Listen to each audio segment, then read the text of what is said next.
প্রিয় শিক্ষার্থীবৃন্দ, ফাইন্যান্সিয়াল ম্যাথমেটিক্সের আজকের লেকচারে সবাইকে স্বাগত।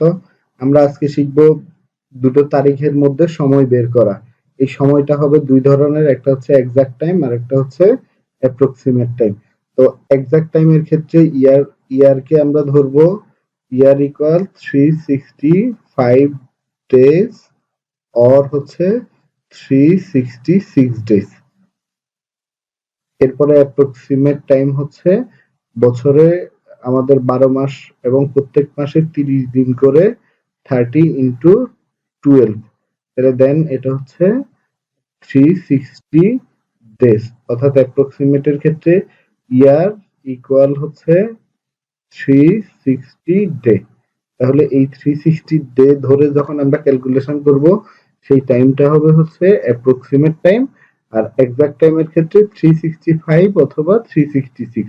এই টাইমের ধারণা ব্যবহার করে আমরা 4টা পদ্ধতি আছে, সেই পদ্ধতিতে ইন্টারেস্ট ক্যালকুলেশন করব।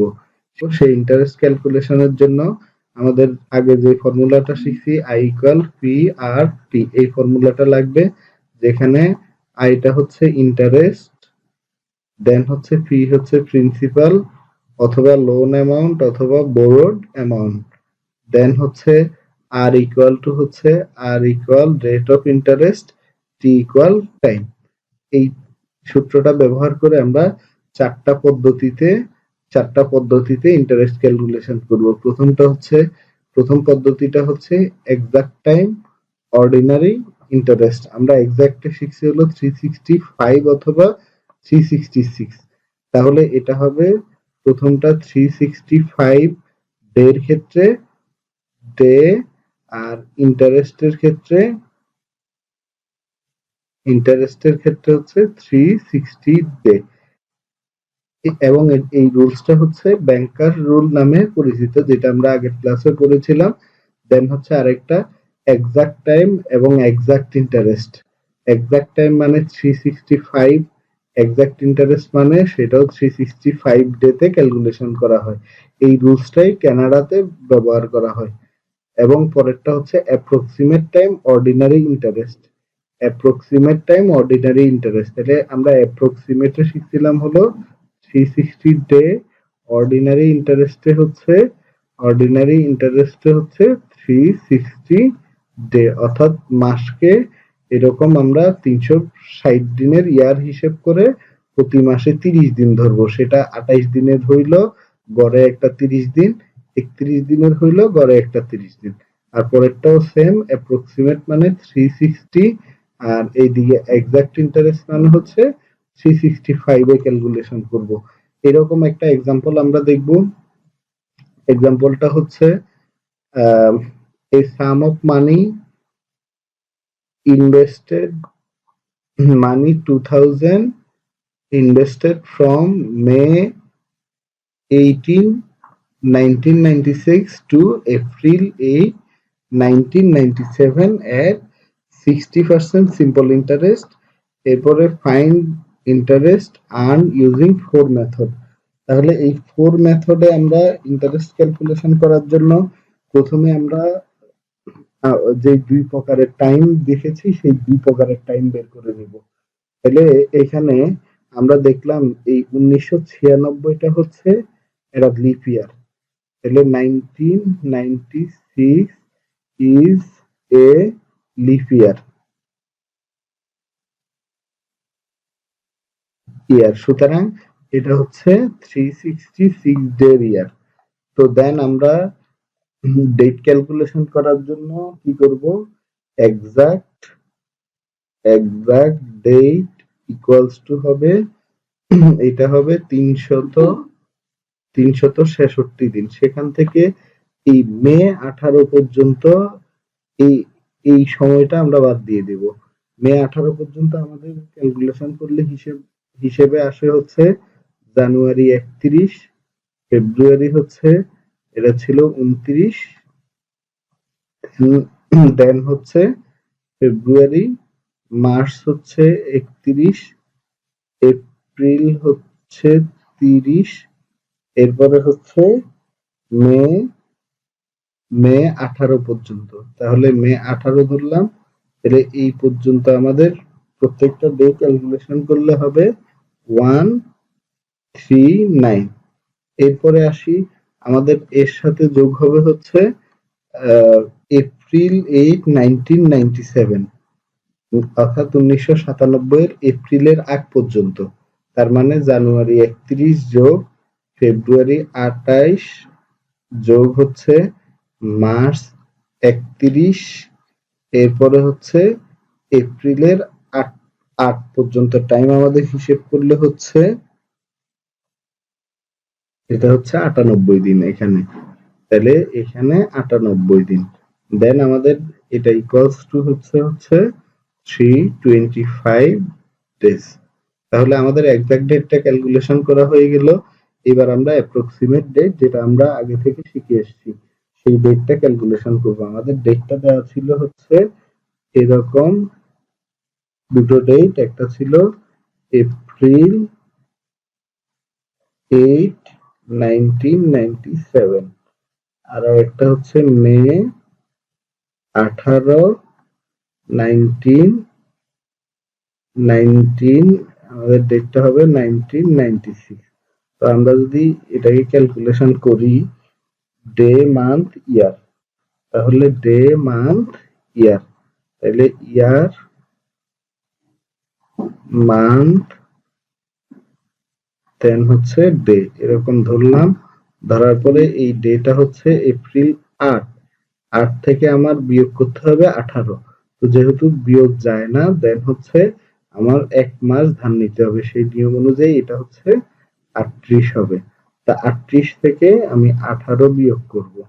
আর এইদিকে হচ্ছে এটা জানুয়ারি ফেব্রুয়ারি মার্চ এপ্রিল, তাহলে এটা হচ্ছে 4 মাস। 4 থেকে যেহেতু ওইদিকে 1 গেছে, সেটা ছিল হচ্ছে 3, তাহলে 3 এর সাথে আমার ধার নিতে হবে হচ্ছে 12, দেন হচ্ছে এটা হবে 15। 15 থেকে এদিকে ফেব্রুয়ারি মার্চ এপ্রিল মে, অর্থাৎ 5 বিয়োগ যাবে। এখানে 38 থেকে 18 গেলে হচ্ছে 20, আর এদিকে 15 থেকে 5 গেলে হচ্ছে 10। তাহলে আর এইদিকে হচ্ছে 1997 1996, এক ওইদিকে মাসে ধার নেওয়া হয়েছিল, যার জন্য এখানে হচ্ছে 0। দেন আমরা এবার বলতে পারি এখানে আমাদের এক্সাক্ট অ্যাপ্রক্সিমেট অ্যাপ্রক্স টাইমটা 10 মাস। প্রতি মাস বলছিলাম 30 দিন করে, যোগ হচ্ছে 20 দিন, তাহলে সমান হচ্ছে 30 আর 10 গুণ করলে হচ্ছে 300, টোটাল হচ্ছে 320 দিন। এই এক্সাক্ট টাইম আর অ্যাপ্রক্সিমেট টাইম ব্যবহার করে আমাদের 4টা পদ্ধতিতে ইন্টারেস্ট ক্যালকুলেশন করব। তাহলে এবার আমরা সূত্র অনুযায়ী জানি we know I equals to হচ্ছে পি আর কিউ। তাহলে প্রথম মেথডটা ছিল আমাদের exact time ordinary interest. Exact time ordinary interest অনুযায়ী এইটুকু ক্যালকুলেশন করব। এখানে পি ইকুয়ালস টু হচ্ছে টাকা 2000 ইনভেস্ট করা হয়েছিল, তাহলে আমরা লিখতে পারি পি ইকুয়ালস টু হচ্ছে ডলার 2000। দেন এখানে আর ছিল 60%, দ্যাট মিনস হচ্ছে 0.16।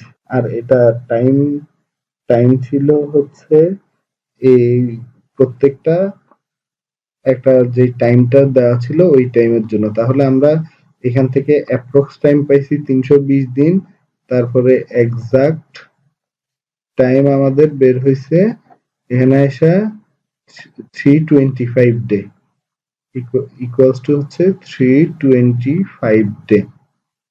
তাহলে প্রথম পদ্ধতিটা আমাদের ছিল এরকম, এক্সাক্ট টাইম অর্ডিনারি ইন্টারেস্ট, সূত্র অনুযায়ী আই ইকুয়াল পি আর টি। তাহলে মেথড 1 এ হচ্ছে আই ইকুয়াল পি হচ্ছে 2000 ইন্টু আর হচ্ছে 0.16 ইন্টু টিটা হবে হচ্ছে টিটা হচ্ছে কত, প্রথমটাতে যেহেতু ordinary interest, exact time ordinary interest, তাহলে এক্সাক্ট মানে হচ্ছে 325 ডিভাইডেড বাই অর্ডিনারি ইন্টারেস্ট হচ্ছে 360, অর্থাৎ এই টোটাল ইয়ারটা কত দিনের ধরছি আমরা 360, আর যেহেতু উপরে এক্সাক্ট টাইম সেজন্য হবে 325। এই দুটোর ক্যালকুলেশন হচ্ছে আমাদের $288.89, আর এটা হচ্ছে ব্যাংকার্স রুল। এটা ব্যাংকার্স রুল অনুযায়ী 288.89।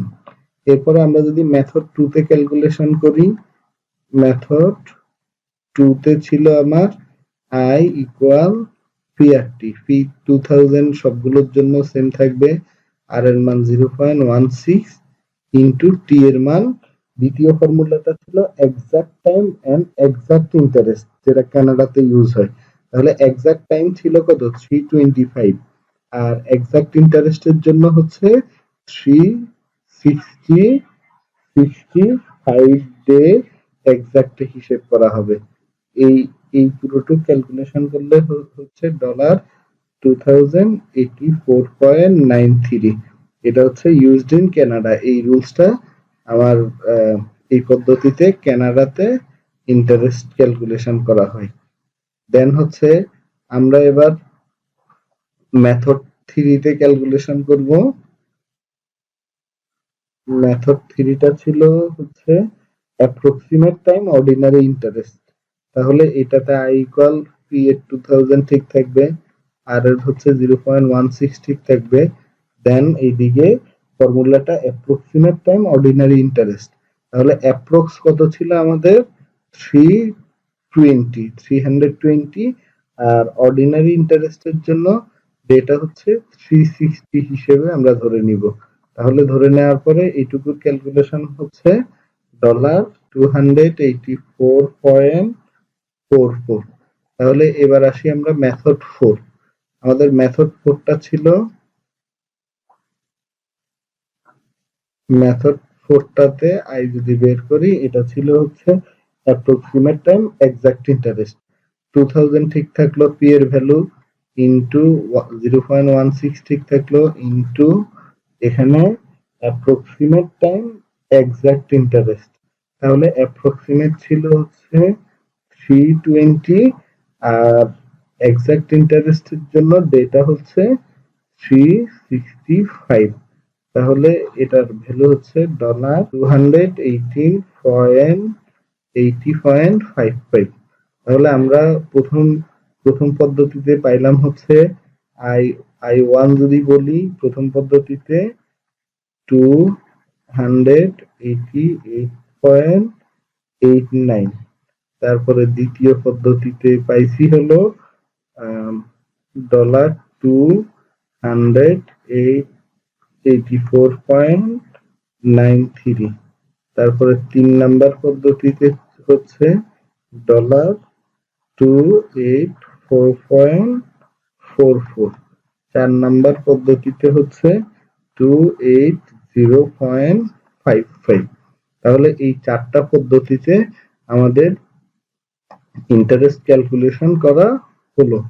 এই 4টা পদ্ধতিতে আমাদের পরীক্ষাতে মাঝে মাঝে আসে, calculate the interest using 4 method of interest calculation. ধন্যবাদ সবাইকে। আজকের লেকচার এই পর্যন্ত। পরবর্তী লেকচার দেখার আমন্ত্রণ জানিয়ে এখানেই শেষ করছি। আল্লাহ হাফেজ।